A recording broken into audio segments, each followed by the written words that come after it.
అందరికీ welcome back to my channel Tanvi vlogs. Dosa function స్టైల్లో ఎలా ఉంటుంది టేస్ట్ అనేది నేను చూపిస్తానండి. ఒక పెద్ద దోసకాయ తీసుకొని చిన్న చిన్న ముక్కలుగా కట్ చేసి పెట్టుకోండి ఒక గిన్నెలో.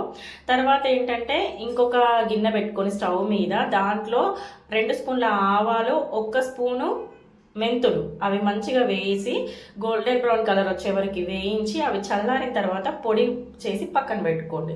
తర్వాత మనం ఈ ముక్కలు కట్ చేసుకున్న దాంట్లో నేను ఒక బౌల్ మెజర్మెంట్ తీసుకున్నా. ఆ బౌల్ నిండా కారము, దాంట్లోకి హాఫ్ ఉప్పు, 2 స్పూన్ల మనం పట్టి పెట్టుకున్న ఆవాలు మెంతుల పొడి ఉంటుంది కదా, దాన్ని మనం అందులో వేసేసి ఒక్కసారి మొత్తం కలిపేసేయండి ఉప్పు కారం అంతా పట్టేలాగా.